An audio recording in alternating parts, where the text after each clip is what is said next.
Good morning and नमस्कार मेरे प्यारे विद्यार्थियों, स्वागत है अपने सत्यकेतु डिफेंस एकेडमी के लाइव सेशन में।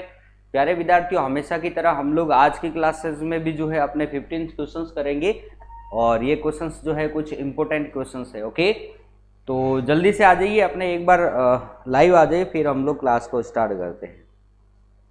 चलो तो क्लास को स्टार्ट करते हैं। आज का जो पहला क्वेश्चन है वो आपको स्क्रीन बोर्ड पे कुछ दिख रहा है। क्वेश्चन हमारा पहला इस प्रकार से है कि निम्नलिखित में से कौन सा एक विटामिन ए का प्रचुर स्रोत है। प्यारे विद्यार्थियों, कल भी हमारा यही क्वेश्चन था कि विटामिन ए का जो है वो प्रचुर स्रोत कौन सा है, लेकिन उसके अंतर्गत जो है वो ऑप्शन जो थे वो कुछ अलग थे। आज ऑप्शन कुछ और है, तो अभी हमें बताना है कि कौन सा जो है इसमें से राइट है, किसमें जो है विटामिन ए की मात्रा जो है वो सर्वाधिक होती है। बताइए, सेब, पपीता, अमरूद एंड आम, किसमें जो है वो सबसे अधिक होगा। तो ये क्वेश्चंस मैं आपको जो है वो पहले करवा चुका हूं। कृष्णा, जय कृष्णा भाई। राजपूताना, ठीक है भाई। डी आंसर आ रहा है, जल्दी आ जाओ भाई। सौरभ नेगी, रितेश राज, जय हिंद। चलो जय हिंद भाई, जय हिंद।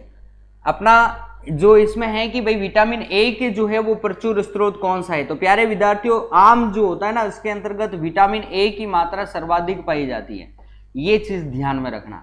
ओके, और विटामिन अगर के सर मैं आम क्यों खाऊं, अब के आम तो सर गए प्रो के आम की सीजन तो जो है वो गई, कि मान लो सर्दियों में आम कहाँ से आएगा, तो भाई ये जरूरी नहीं है कि सिर्फ आम में जो है विटामिन ए होगा।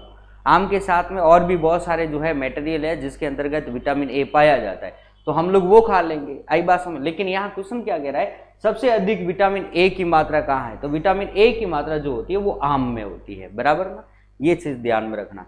ओके, कि अगर विटामिन ए नहीं लूंगा तो क्या होगा, तो भाई रतौंधी रोग हो जाएगा, ये भी चीज ध्यान में रखना, ये आंधा हो जाएगा, 6 बजे के बाद तुझे दिखाई नहीं देगा, आई बात समझ में, तो ये चीज होगी। ओके, तो आगे चलते भाई नेक्स्ट क्वेश्चंस की तरफ चलेंगे।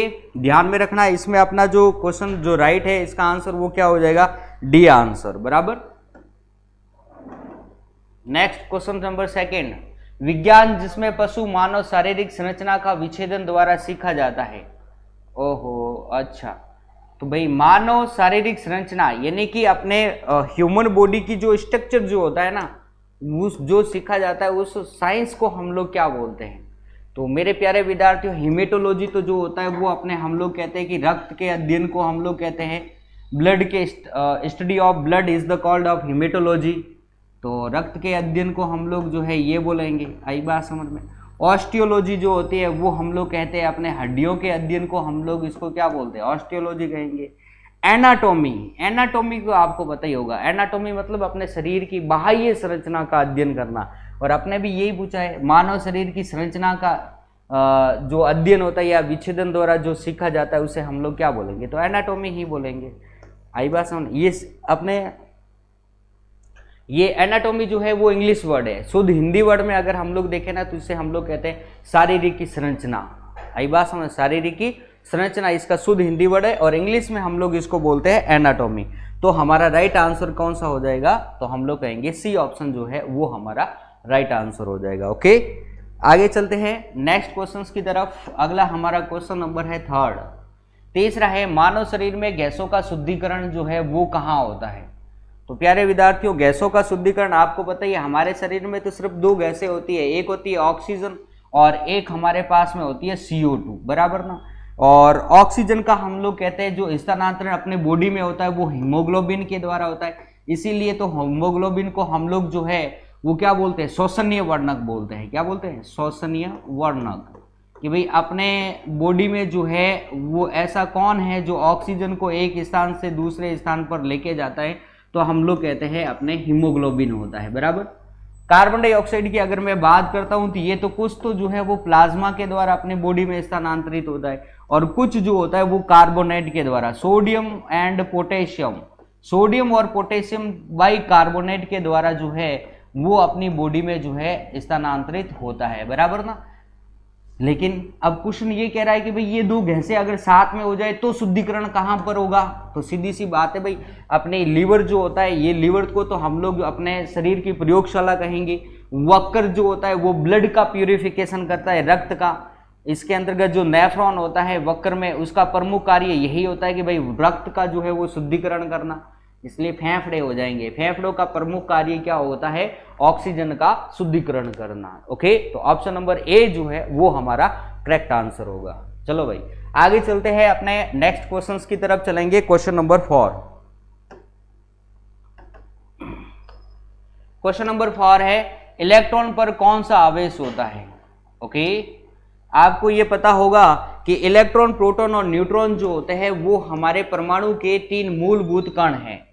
परमाणु के 3 मूलभूत कण कौन से? तो भाई इलेक्ट्रॉन, प्रोटॉन एंड न्यूट्रॉन, ये हमारे जो है परमाणु के 3 जो है वो मूलभूत कण होते हैं, बराबर ना। अब क्वेश्चन है कि इलेक्ट्रॉन पर कौन सा आवेश होता है? तो मेरे प्यारे विद्यार्थियों सीधी सी बात है कि इलेक्ट्रॉन पर कौन सा आवेश है? तो यहाँ पर ऋणावेश है, इसलिए ऑप्शन नंबर बी जो है ये हमारा करेक्ट आंसर होगा। आपको पता होगा कि इस क्वेश्चन को हम लोग जो है पहले भी बहुत बार कर चुके हैं, इसलिए मुझे इसके बारे में अब ज्यादा जो है वो समझाने की जरूरत नहीं है। राइट है, यस,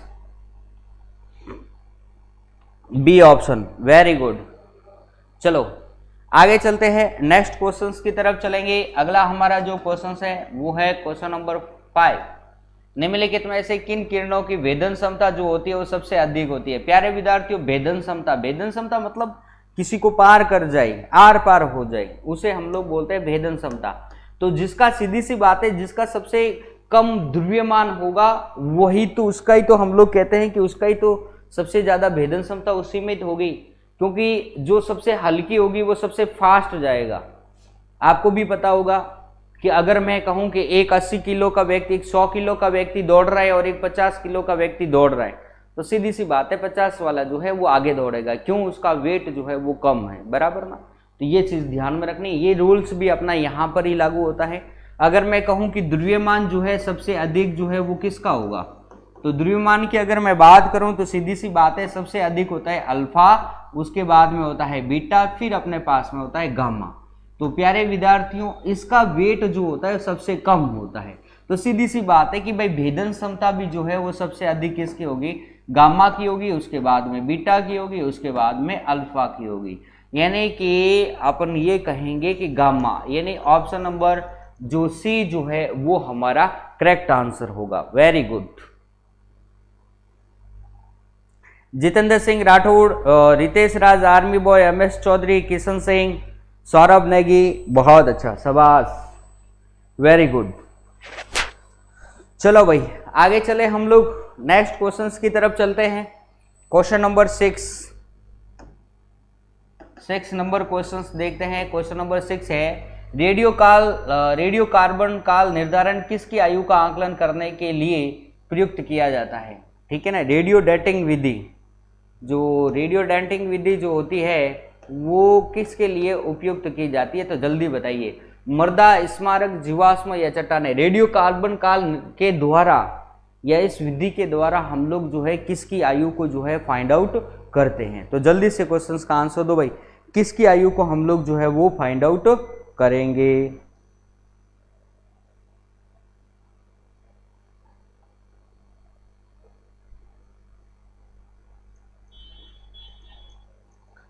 आंसर दो भाई, जल्दी से क्वेश्चंस का आंसर दो।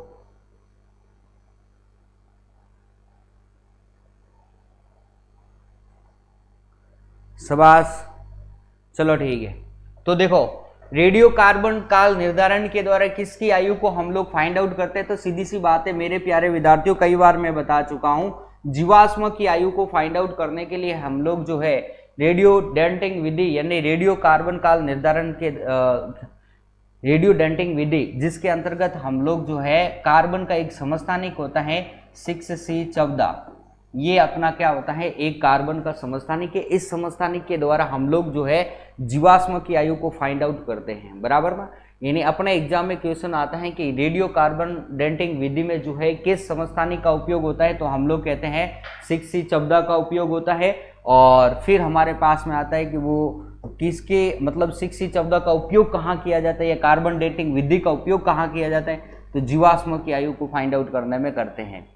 प्यारे विद्यार्थियों, चट्टानों की आयु को ज्ञात करने में हम लोग जो है वो यूरेनियम विधि का उपयोग करते हैं। किस विधि का? यूरेनियम मेथड का उपयोग करते हैं। और एक चीज ये भी ध्यान में रखना है, यूरेनियम विधि के अंतर्गत 92 यूरेनियम 235 का उपयोग हम लोग करेंगे। ये चीज भी ध्यान में रखनी है, बराबर ना? Okay, yes. आगे चले भाई, नेक्स्ट क्वेश्चंस की तरफ चलते हैं। अगला हमारा जो क्वेश्चंस है वो कुछ इस प्रकार से है, देखो। क्वेश्चन है 7, ताप का एसआई में मात्रक क्या होता है? भाई ये सिंपल है, बहुत सिंपल ही है, आपको पता ही है। ताप का एसआई में मात्रक क्या होता है? तो जल्दी से क्वेश्चंस का आंसर दो भाई कि ताप का एसआई में मात्रक क्या होता है? मोल, एम्पियर, कैंडेला या केल्विन? क्या कहेंगे हम लोग?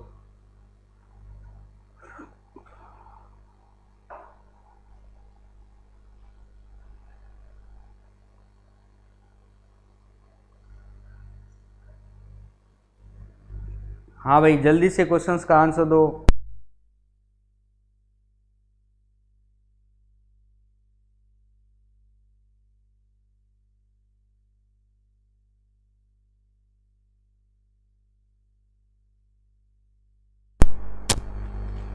चलो ठीक है भाई, है ना? ओके, हाँ जी, तो क्वेश्चन स्टार्ट करें भाई। ताप का जो है वो एसआई में मात्रक क्या होता है? तो जल्दी से बताओ, ताप का एसआई में मात्रक क्या होगा? तो सीधी सी बात है कि अपने प्यारे विद्यार्थियों, हमें पता है कि भाई ताप का एसआई में मात्रक क्या होगा। ये तो बहुत सिंपल क्वेश्चन है भाई। मोल तो होता नहीं है, एम्पियर हम विद्युत धारा का होता है, कैंडेला होता नहीं, ज्योतिफ्लक्स का होता है, तो भाई सीधी सी बात है केल्विन होगा। आई बात समझ? एसआई में मात्रक केल्विन ही होगा भाई, सीधी सी बात है। आई बात समझ? ये ताप को मापने का एक पैमाना है, बराबर? यह ताप मापी है ये हमारी, बराबर ना? चलो ठीक है, आगे चले, नेक्स्ट क्वेश्चंस की तरफ चलते हैं। ओके, तो प्यारे विद्यार्थियों, अगले क्वेश्चंस को करने से पहले मैं आपको एक सूचना दे देता हूं जो कि बेहद इंपॉर्टेंट है। और सूचना अपनी यही है कि मेरे प्यारे विद्यार्थियों, आपको पता है गर्मी बहुत ज़्यादा पड़ रही है, तो उसके हिसाब से अगर देखा जाए तो क्लासें बहुत लेट लगती हैं। तो आपकी सुविधा के लिए अब सत्यकेतु परिवार जो है थोड़ी टाइमिंग में जो है चेंजिंग करना चाहता है, बराबर? तो हमारी जो अगली क्लास होगी, जो सोमवार से होगी, उनमें कुछ टाइम में थोड़ा सा ऊपर नीचे होगा, आपको ज़रूर बता दिया जाएगा और आपको इन्फॉर्मेशन भी दे दिया जाएगा, ठीक है? तो अपनी क्लास, अगली जो क्लास होगी वो अपने 10:30 बजे नहीं होगी, बराबर ना? तो या तो होगी 10:15 बजे होगी या 10:15 से ऊपर नीचे कभी होगी।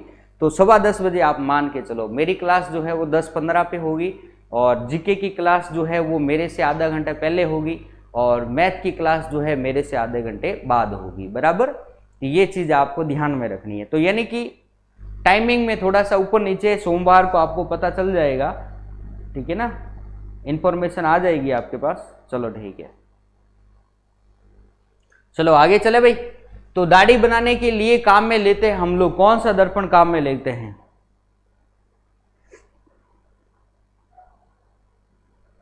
जल्दी से क्वेश्चंस का आंसर दो भाई। दाढ़ी बनाने के लिए हम लोग यूज में लेते हैं, जल्दी से क्वेश्चंस का आंसर दो भाई। क्या होगा? दाढ़ी बनाने के लिए काम में लेते हैं अवतल दर्पण, समतल दर्पण, उत्तल दर्पण या इनमें से कोई नहीं, ठीक है? बहुत सिंपल क्वेश्चन है भाई, ये तो कोई ज्यादा टफ है नहीं।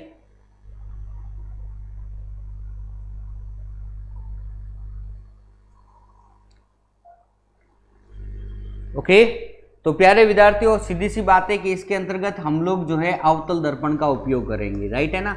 यानी कि ऑप्शन नंबर ए जो है वो हमारा करेक्ट आंसर होगा। ओके, यस, चलो ठीक है। तो आगे चले, अपने क्वेश्चन नंबर 9 की तरफ चलते हैं। 9 नंबर हमारा जो क्वेश्चन है वो कुछ इस प्रकार से है। क्वेश्चन नंबर 9 है, न्यूटन के पहले नियम को भी कहते हैं। कुल मिलाकर के बात यह है कि न्यूटन का पहला नियम जो है और किस नाम से जो है वो जाना जाता है। क्वेश्चन ये कह रहा है, तो ये चीज़ ध्यान में रखना है। न्यूटन के पहले नियम को कहते हैं किस, क्या कहते हैं? जल्दी से क्वेश्चन का आंसर दो भाई। न्यूटन का फर्स्ट लॉ जो है वो किस नाम से जाना जाता है? जल्दी से आंसर दो। हरी गोदारा, अवतल दर्पण। क्या बात है भाई, बहुत दिनों बाद दिखे हो गोदारा, किशन, कृष्णा राजपूत, ओके, सौरभ नेगी, MS चौधरी, रितेश राज, कृष्णा, वेरी गुड, बहुत अच्छा, यानी कि बी।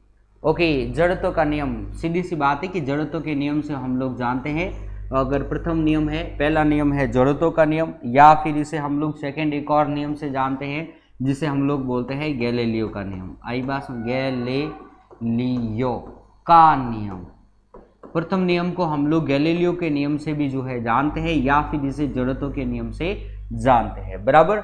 ओके, चलो आगे चलते हैं अपने अगले क्वेश्चंस की तरफ। क्वेश्चन नंबर 10 और 10 नंबर हमारा क्वेश्चन है ये, ऑटोमोबाइल में हाइड्रोलिक ब्रेकों के कार्यकरण पर निम्नलिखित में से कौन सा सिद्धांत या नियम जो है लागू होता है?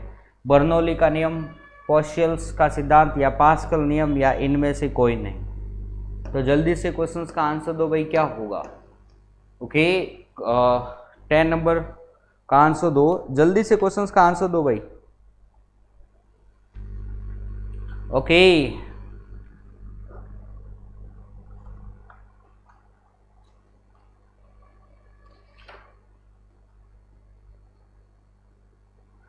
तो भाई इस क्वेश्चन का आंसर भेजो। अब तो आप सबकी तैयारी जो है बड़ी शानदार हो गई होगी, ठीक है ना। लगभग हम लोग आज का जो अपना ये पेपर सेट है लगभग 54-55 नंबर चल रहा है। तो ऑटो मोबाइलों में हाइड्रोलिक ब्रेकों के कार्यकरण पर निम्नलिखित में से कौन सा सिद्धांत या नियम लागू होता है? तो प्यारे विद्यार्थियों, जल्दी से हम लोग जो है क्वेश्चंस का आंसर दो। Very good, MS Chaudhary, Chautan, Ritesh Raj, Saurabh Negi, Krishna, okay, Hari Godara, Indian army, very good, शबाश। सबका आंसर जो है वो आ चुका है। 10th में भाई बी आंसर तो नहीं होगा, सबका आंसर लगभग 1-2 को छोड़कर सभी ने जो आंसर जो है वो सी आंसर दिया है। तो सी आंसर जो है वो एकदम करेक्ट आंसर है इस क्वेश्चन का, यानी पास्कल का नियम, यानी ऑप्शन नंबर सी जो होगा वो बिल्कुल करेक्ट आंसर होगा, राइट। यानी ऑटोमोबाइल्स में हाइड्रोलिक ब्रेकों के कार्यकरण पर पास्कल नियम जो है, सिद्धांत जो है वो लागू होता है, बराबर ना। यस, आगे चले हम लोग अपने अगले क्वेश्चंस की तरफ। क्वेश्चन नंबर 11 नंबर है, तरल पदार्थ का घनत्व गर्म करने से होता है, क्या होता है भाई? गर्म करने से कम हो जाता है, बढ़ जाता है, बदलता नहीं है, और दबाव के अनुसार घट या बढ़ जाता है। तो भाई जल्दी से क्वेश्चंस का आंसर जो है वो दो। ठीक है, तरल पदार्थ का घनत्व जो है गर्म करने से क्या होता है भाई? जल्दी से आंसर दो। क्वेश्चन नंबर 11 नंबर क्वेश्चन का जो है वो आंसर दो, जल्दी से आंसर दो भाई।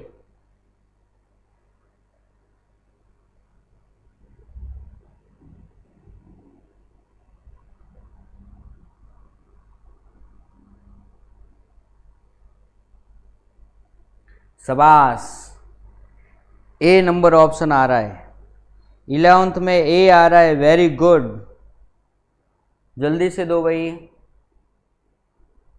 गर्म करने पर भाई डेंसिटी पे क्या फर्क पड़ता है? जल्दी से आंसर दो।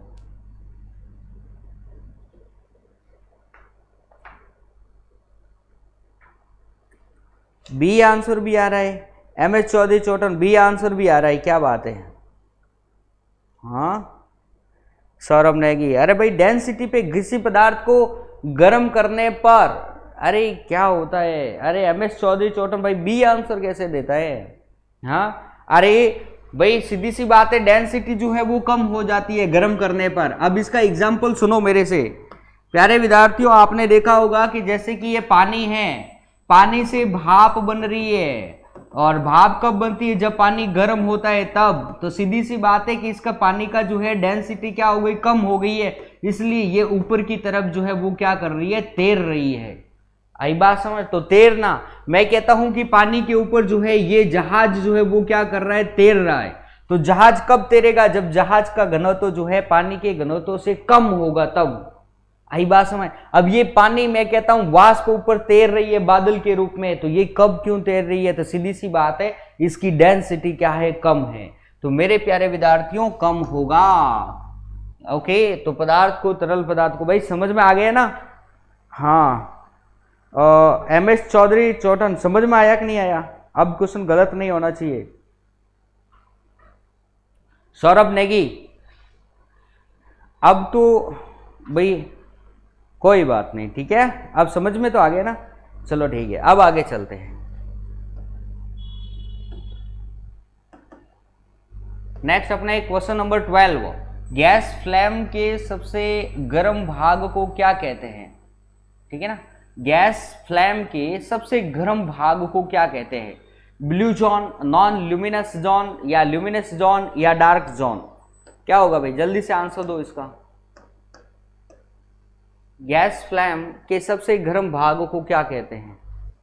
गैस फ्लेम का जो सबसे गर्म भाग जो होता है उसको हम लोग क्या कहेंगे? फ्लेम का सबसे गर्म भाग को क्या कहते हैं? हाँ जी, क्या बात है, हाँ, अरे क्या बात है, लॉन्ग लुमिनस जोन बोलते हैं उसको, बराबर ना। ऑप्शन नंबर बी जो है ये हमारा करेक्ट आंसर है, बराबर ना, यानी कि नॉन ल्यूमिनस जोन, ये ऑप्शन ध्यान में रखना है, जो कि गैस फ्लेम के सबसे गर्म भाग को हम लोग जो है वो कहते हैं। अधिकांश स्टूडेंट डार्क जोन कर रहे हैं, भाई डार्क जोन नहीं होता है, आई बात समझो, ऐसा मत करो। ये पॉजिटिव वे में कह रहा है और आप नेगेटिव वे में आंसर दे रहे हो। दृष्टि के पश्चदीप्ति सिद्धांत के आधार पर निर्मित होता है क्या? दृष्टि के पश्चदीप्ति सिद्धांत के आधार पर निर्मित होता है कैमरा, स्पेक्ट्रोस्कोप, सिनेमा, या पेरिस्कोप? प्यारे विद्यार्थियों, बहुत सिंपल क्वेश्चन है, बहुत अच्छा क्वेश्चन है, कई बार जो है वो पूछा गया है क्वेश्चन। क्वेश्चन नंबर 30 का आंसर दीजिए भाई। दृष्टि के पश्चदीप्ति सिद्धांत के आधार पर निर्मित होता है, क्या निर्मित होता है? कैमरा होता है, स्पेक्ट्रोस्कोप होता है, या सिनेमा होता है, या पेरिस्कोप होता है? तो जल्दी से क्वेश्चंस का आंसर दो भाई, क्या होगा?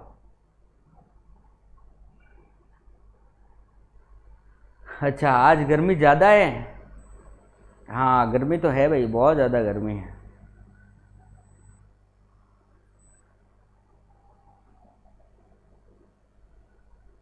भाई इस क्वेश्चन का आंसर सही दो। दृष्टि के पश्चदीप्ति सिद्धांत के आधार पर निर्मित होता है। अरे मेरे प्यारे विद्यार्थियों, हमारी आंख भी जो है वो पश्चदीप्ति सिद्धांत के आधार पर निर्मित होती है, तो आंख की बाती और कौन कार्य करता है, वो हमारा जो है आंसर होगा। जल्दी से आंसर दो भाई, ऐसे मत दो रे। कौन? बिहार में बारिश हो रही है सर। अच्छा रितेश राज, बिहार में बारिश हो रही है भाई, कोई बात नहीं, होने दे।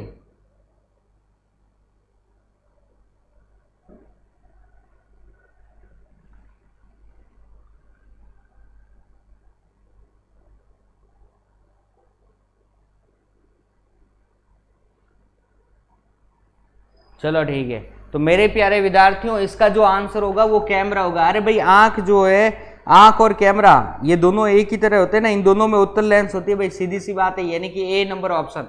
दृष्टि के पश्चदीप्ति सिद्धांत के आधार पर निर्मित कौन होता है भाई? कैमरा होता है, बराबर। चलो ठीक है, तो ये हमारे ध्यान में रखना है। आगे चलते हैं हम लोग, नेक्स्ट क्वेश्चन आता है अपने क्वेश्चन नंबर 14। प्रकाश का वेग सबसे पहले किसने मापा? बहुत अच्छा क्वेश्चन है, तो जल्दी से क्वेश्चंस का आंसर दो। प्रकाश का वेग जो है वो सबसे पहले किसने मापा है, बराबर। चलो जल्दी से क्वेश्चंस का आंसर दो भाई, क्या होगा? ओके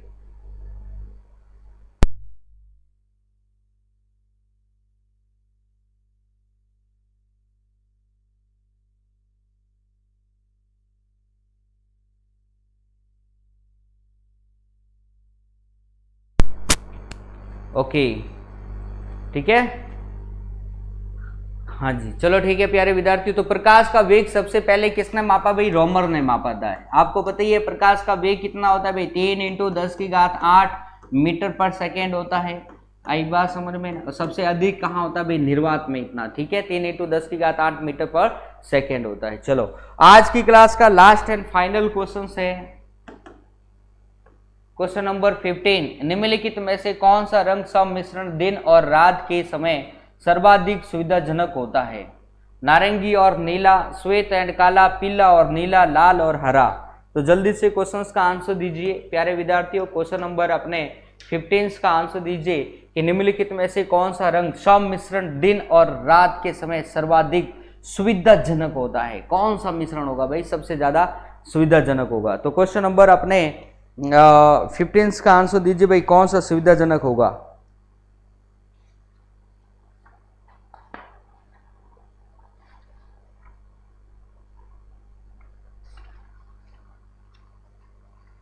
यस, बहुत अच्छा।